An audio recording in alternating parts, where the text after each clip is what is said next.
कि मनुष्य शाकाहारी है या मांसाहारी है।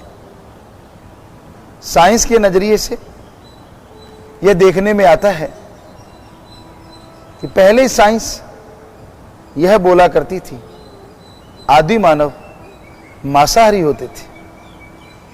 हमने पढ़ा, उस दौर में जिसने भी पढ़ा यही पढ़ा कि आदि मानव मांसाहारी होते थे। लेकिन हमारे धर्मों में, हमारे वेदों में, हमारे पाक पवित्र ग्रंथों में साफ लिखा था आदमी शाकाहारी था और शाकाहारी है। पर साइंस ने नहीं माना। साइंस में ये चैप्टर आया, ये पढ़ाया गया कि आदि मानव मांसाहारी होते थे। काफी बहस हुई इन मुद्दों पे, काफी चर्चाएं चलती रही। लेकिन आज के दिन में, आज के समय तक साइंस ये मान चुकी है कि आदि मानव शाकाहारी होते थे। तो कई लोगों के अंदर यह भ्रम बना रहता है कि अगर मांस अंडा नहीं खाएंगे तो पावर, शक्ति नहीं आएगी। मांस अंडे में शक्ति होती है, ताकत होती है। बहुत से प्लेयरों में भ्रांतियां हैं, खिलाड़ियों में ये आम धारणाएं हैं कि जो मांस अंडा नहीं खाता वो अच्छा प्लेयर नहीं बन सकता। तो ये आपका भ्रम है, ये आपकी भ्रांतियां हैं। मांस अंडे में ही पावर नहीं होती। अगर मांस अंडे में पावर होती तो हाथी बेचारा कमजोर रह जाता, क्योंकि हाथी तो मांस अंडा नहीं खाता। इस धरती पे आज के समय में सबसे शक्तिशाली कोई है तो वो हाथी है। कई जंगलों में यह देखा जाता है कि हाथी के ऊपर 2-4 शेर चढ़ भी जाएं तो हाथी का कुछ बिगाड़ते नहीं। हाथी उनको लेके दौड़ जाता है। घोड़ा शुद्ध शाकाहारी है, कहते हैं उसके ऊपर भी जल्दी से तो शेर अटैक करता ही नहीं। अगर कर भी दे और उसकी पीठ पे ऐसा चढ़ जाए तो वो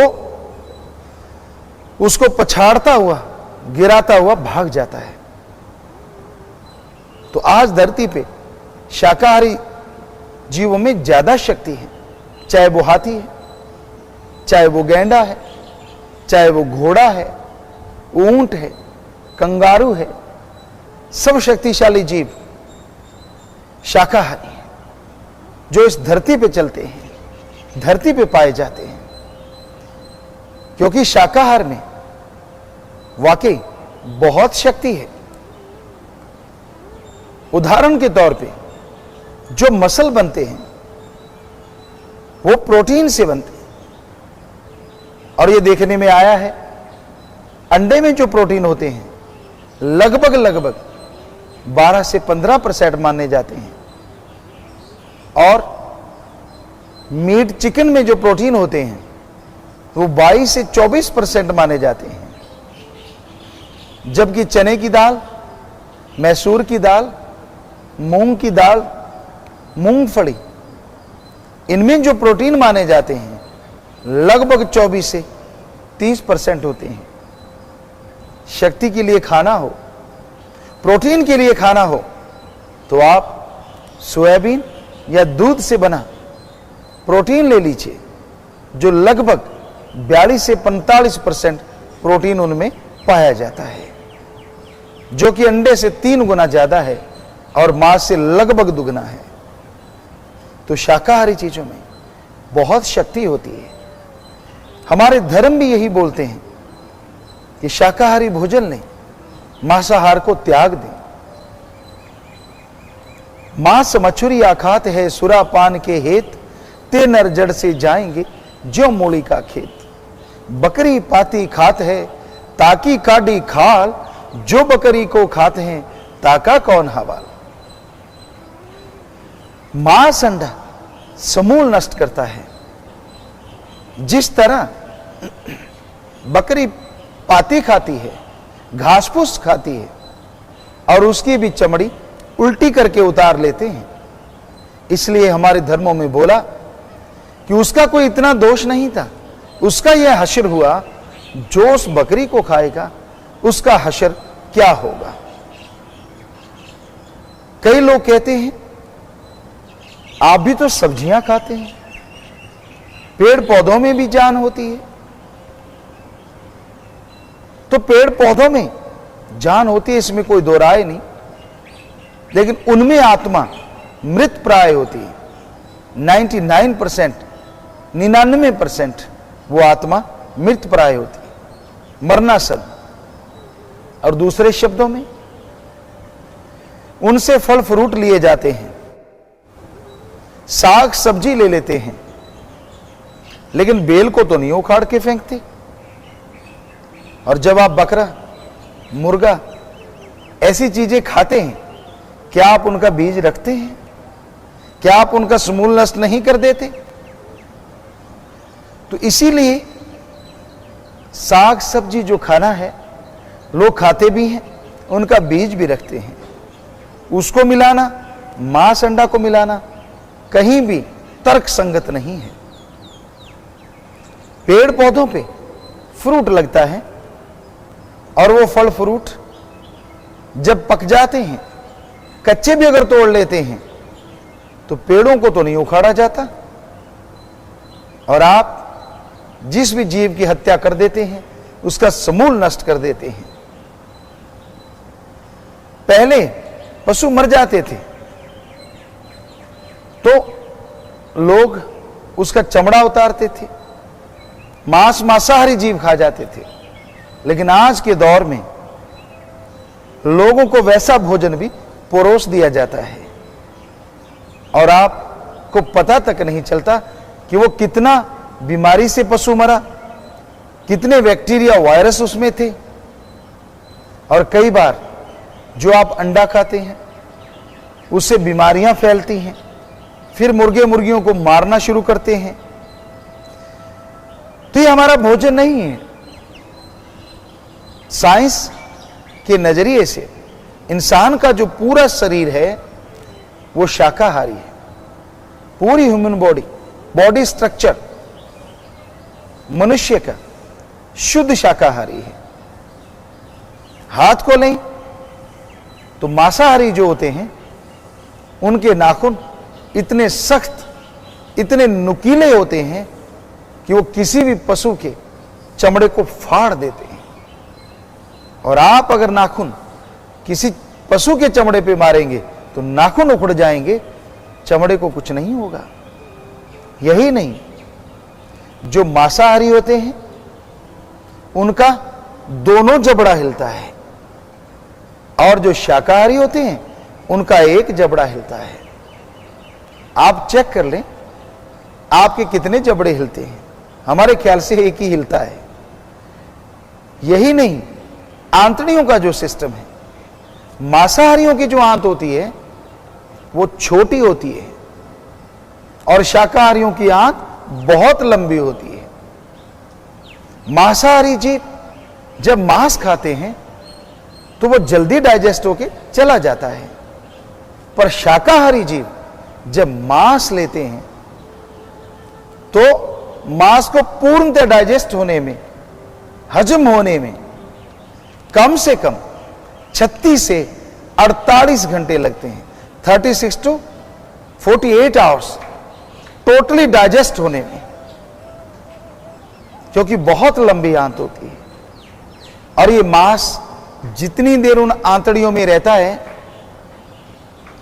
उसमें बैक्टीरिया वायरस पैदा हो जाते हैं और वह बैक्टीरिया वायरस बहुत सी बीमारियों का कारण बनते हैं। डॉक्टर ने भी यह माना है जो मांस अंडा खाते हैं उनके अंदर 99.9% आंतड़ियों के कैंसर की संभावनाएं बढ़ जाती हैं। मांस अंडा मत खाइए, यह राक्षसी खाना है। पिछले युगों की बात करें तो पिछले युगों में जो लोग मांस अंडा खाते थे, शराब पीते थे, नशा करते थे, उनको जंगलात में छोड़ दिया जाता था और उनका नाम पड़ता था राक्षस या शैतान। बुरा ना मानना, आज के दौर में हमारे धर्मों में जिनको नाम दिया गया था समाज में ही रहते हैं, लेकिन उनको कोई कुछ नहीं कहता। हकीकत तो यही है कि मांस अंडा राक्षस प्रवृत्ति पैदा करता है, डाइजेस्ट नहीं होगा, दिमाग में उत्तेजना आती है, गुस्सा, बात बात पे बेरहमी की भावनाएं घर कर जाती हैं। इसलिए मांस अंडा आदमी के लिए जायज नहीं है। कई लोग कहते गुरुजी हम तो मांस अंडा स्वाद के लिए खाते हैं। हमने कहा अच्छा, कहते जी। तो हमने उनको बोला आपको एक बढ़िया मांस बताएं, अगर आप खाना चाहें। आप जो सुन रहे हैं आपको भी बोल रहे हैं, क्योंकि जो आप मांस लाते हैं हो सकता है कोई कुत्ता एक्सीडेंट में मर जाए और उसी का मांस उठा के काट के आपको दे दिया जाए, ये तो फलां का है, या कोई पशु मर जाए बीमारियों से उसका मांस दे दिया जाए, तो कितना घातक है। आपको एक बहुत बढ़िया मांस बताएं, सर्वोत्तम मांस के नजरिए से अगर देखा जाए तो आप एक छुरी लीजिए और अपनी जांग से या अपने शरीर से, यहां से आपको लगता है कि फालतू है, वहां से मांस काटिए, उसको तल के खा के देखिए कैसा मजा आता है। नहीं, क्यों? कहते हम क्यों काटें, हमारे तो दर्द होगा। तो जिन पे आप छुरियां चलाते हैं क्या उधर मर्रम पट्टी होती है? क्या उधर दर्द नहीं होता? आपके औलाद है तो औलाद उन पशुओं की भी होती है। आपको दर्द होता है तो दर्द उन जीव जंतुओं के भी होता है जिन्हें आप खाते हैं। जीभा के स्वाद के लिए आप जीवों पे अत्याचार करते हैं, यह बिल्कुल गलत है। हमारे हिंदू धर्म में साफ स्पष्ट मना किया गया कि मांस अंडा इंसान के लिए नहीं बना, बिल्कुल गलत है। इससे राक्षसी भावनाएं बढ़ती हैं। पुराने समय में राक्षस पशुओं को ही नहीं आदमियों को भी खा जाते थे। बुरा न मानिएगा, आज भी ऐसा समय आ गया है। हमने देखा है कुछ बाहर के मुल्कों में आज भी आदमी को खा रहे हैं। यह अलग बात है, वो सभ्य समाज का हिस्सा है, उनको जंगलों में नहीं छोड़ा गया, उनको राक्षस शैतान नहीं सभ्य इंसान ही कहा जाता है। विदेशों में एक देश है, वहां जब बच्चा मां के गर्भ में होता है तो वहां से उस बच्चे को अबॉर्शन के द्वारा निकाला जाता है और वो रेस्टोरेंट में मां बेचने आती है और उस बच्चे का 60,000 से 80,000 रुपया मिल जाता है। रेस्टोरेंट में उस नन्ही सी जान को, जो 3 महीने का भ्रूण है या 4 महीने का, तो उसको साबुत ही उबाला जाता है या उसके छोटे टुकड़े 4-5 करके उबाला जाता है। उबालने के बाद जैसे अपने टमाटर या और सब्जियों का सूप बनाते हैं, वो भ्रूण का सूप बनाते हैं। आदमी के बच्चे का, मनुष्य के भ्रूण का वो सूप बनाते हैं, फिर प्यालों में डाल के दिया जाता है और किसी प्याले में अंगुलियां होती हैं, किसी प्याले में पैर होते हैं, किसी में दिल और किसी में सिर होता है। लोग चस्का लेके, स्वाद लेके उसे पीते हैं। क्या आप मानेंगे नहीं कि यह राक्षस प्रवृत्ति है? क्या यह सही नहीं कि वो सभ्य समाज का हिस्सा होते हुए भी राक्षस हैं? ऐसा हो रहा है। और एक दूसरा तरीका है, उसी बच्चे को तंदूर में लगा दिया जाता है, और जिस तरह से लोग तंदूरी बैंगन का भुर्ता खाते हैं, साबुत बैंगन बनाए जाते हैं, या लोग मुर्गा खाते हैं, उसी तरह उस नन्हे से बच्चे को, उस भ्रूण को, साबुत को ही प्लेट में रख के परोस दिया जाता है। और इंसान का रूप वहां शैतान का बन जाता है, राक्षसी रूप। लोग उसे काट के खाते हैं, नोच के खाते हैं। यही नहीं, बहुत सी तस्वीरें हैं जिनमें आप देखेंगे किस तरह से उन भ्रूण को पैक किया जा रहा है। उनका खून साफ करते हैं, उनको केमिकल लगाते हैं, कपड़ों की थैलियों में, पाउच में उनको डाला जाता है, फिर एयर टाइट डिब्बों में केमिकल डाल के पैक कर दिया जाता है ताकि वो 6 महीने या कुछ समय तक खराब ना हो। औरतें आती हैं, आदमी आते हैं, ऐसी दुकानों पे उन डिब्बों को लेके जाते हैं, और कई जगहों पे तो आदमी के बच्चे का अचार डाला जाता है। एक राम नाम लेने वाला, अल्लाह वाहिगुरु मालिक को मानने वाला नौजवान हमारे पास आया। कहता, गुरु जी, मैंने आपसे गुरु मंत्र लिया, मैं मांस, अंडा, शराब, नशे, हरामखोरी नहीं करता, लेकिन एक बार विदेशों में बड़े स्टोर पे गया, और उस स्टोर पे मैंने अचार पूछा कि भाई बढ़िया अचार दीजिए, कौन सा बढ़िया अचार है? कहने लगा, वो कहते फिक्र मत कीजिए, हमारे पास बहुत अच्छे अचार हैं, सबसे बढ़िया अचार आपको देते हैं, पहले चेक कर लो। उन्होंने एक डिब्बा ला के दिया, उसे खोल दिया, मैंने चम्मच से उसमें से अचार निकाला। गुरुजी, मैं दंग रह गया, सन रह गया, क्योंकि मेरे उस बड़े चम्मच में इंसान के बच्चे की अंगुलियां आ गई, मेरी रूह कांप गई, मेरा शरीर कांप गया, मेरे हाथ से वो चम्मच छूट गया, मैं दौड़ के गया और उल्टी की, मेरा बदन कांप उठा। वो दृश्य मेरे दिलो दिमाग को झंझोड़ने लगा, और मैं कई दिनों तक ढंग से सो नहीं पाया, खा नहीं पाया। जरा सोचिए, एक नॉर्मल इंसान के साथ ऐसा रिएक्शन होता है, और जो खाते हैं, क्या वो इंसान है? क्योंकि हमारे धर्मों में इंसान की परिभाषा कुछ और है।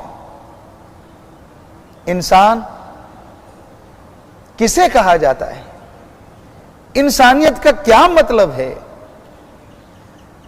हमारे धर्मों में लिखा है, सर्वधर्म की बात करें सीधे सीधे शब्दों में, किसी को दुख दर्द में तड़पता देख के उसके दुख दर्द में शामिल होना और उसके दुख दर्द को दूर करने की कोशिश करना, इसी का नाम इंसानियत है, इसी का नाम मानवता है। पर हमने देखा कुछ और मंजर, जिसे हमारे धर्म कहते हैं किसी को दुख दर्द में तड़पता देख के, किसी को दुख दर्द में चिल्लाता देख के ठहाके लगाना, खुश होना, इसका नाम इंसानियत नहीं, ये राक्षसीपन है, शैतानियत है। और ऐसा मंजर हमने देखा। क्या देखा? लोग मुर्गे की गर्दन मरोड़ते हैं, वो मरता नहीं बेचारा, और उसको छोड़ देते हैं। वो तड़पता हुआ उछलता है, कुरलाता है, चिल्लाता है, और आदमी नशे में धुत ठहाके लगाते हैं, खुशी मनाते हैं। अरे वो जीव तड़प रहा है और आपको खुशी आ रही है। आप इंसान कहलाने के हकदार तो नहीं। धर्मानुसार आप शैतान हैं, आप राक्षस हैं। मालिक का नाम लिया जाता है, उस मालिक का नाम लेने के बाद उनको तड़पा तड़पा के मारना गलत है। जैसे हमारे हिंदू धर्म में ये लिखा, वैसे ही सिख धर्म में लिखा, ईसाई धर्म में पढ़ा, इस्लाम धर्म में पढ़ा। कई कहते हैं कि महापुरुषों ने तो हमें यह कहा है मेहनत करके मारें, हक हलाल से खाएं, और यह हुक्म है कि पशु जो 4 पैरों वाले हैं वो हम पे मेहनत करके मारें, हलाल करके खाएं, या मालिक का नाम लेके ओम हरि अल्लाह वाहिगुरु का, तो कोई हर्ज नहीं। अरे भाई, हलाल मेहनत का मतलब कुछ दूसरा भी निकलता है कि उन पशुओं का आप दूध पिए, उन पशुओं पे सवारी कर सकते हैं, उन पशुओं से आप जमीन जोत सकते हैं, और उन पशुओं से आप बिजनेस व्यापार कर सकते हैं। क्या ये मेहनत हक हलाल में नहीं आता? कड़ा परिश्रम में नहीं आता? क्या इस तरह से आपके ऊपर वो जायज नहीं है? सोचने की बात है, मर्जी आपकी, हम किसी के धर्म में दखल नहीं देते। जो भी हमें समझ आया रूहानियत सूफियत के अनुसार वो आपकी सेवा में अर्ज कर दिया है। मानना ना मानना वो आपकी मर्जी है। और बाहरी तौर पे भी हमने जो देखा है, जो लोग खून से सन जाते हैं, जो लोग मांस खाते हैं, यानी जीव हत्या पल में कर देते हैं, उनके लिए आदमी की हत्या करना भी कोई नई बात नहीं होती। वो बेरहम हो जाते हैं। हमने कई जगहों पे ये देखा, हमारे पास फोटो आई, आपको दिखाते हैं ऐसी फोटो जिनमें लोग जिंदा पशुओं की मेन नर्व काट देते हैं और फिर बर्तन ले लेके दौड़े चले आते हैं। खून का फुवारा छूटता है और वो बर्तन में खून डाल रहे हैं।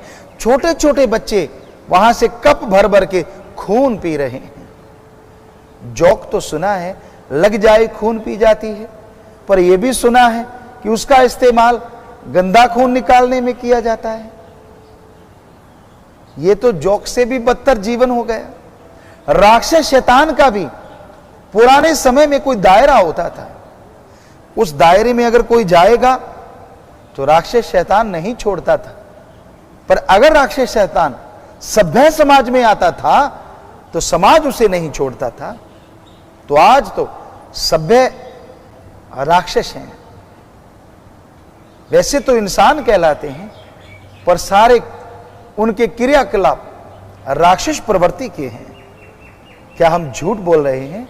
साइंस भी तो मानने लगी है, वी आर प्योर वेजिटेरियन। फिर आप किसको मानते हैं? धर्म भी कह रहे हैं कि ऐसा मत कीजिए। रहम, जो संत पीर पैगंबर दया रहम की बात लिखता है, क्या आपका जमीर मानता है कि वही संत पीर पैगंबर यह कहेगा कि आप किसी को मार के खा जाओ, किसी को दर्दनाक मौत दो? हो ही नहीं सकता। हमने देखा, हम प्रचार भी करते हैं कि भाई जीव हत्या ना करो, गौ हत्या ना करो, लेकिन हमारा देश धार्मिक देश कहलाता है और हम धर्म के उन सब बड़े नुमाइंदों से, राजाओं से, महाराजा से हाथ जोड़ के प्रार्थना करते हैं। अरे गांव में, शहरों में हम जैसे फकीर, संत, रूहानी रोकेंगे जीव हत्या, पर दिल्ली जैसे महानगर में यहां आप सब लोग रहते हैं, ऐसे ऐसे आरे चलते हैं, ऐसे ऐसी तलवारें चलती हैं जो कंप्यूटराइज्ड हैं।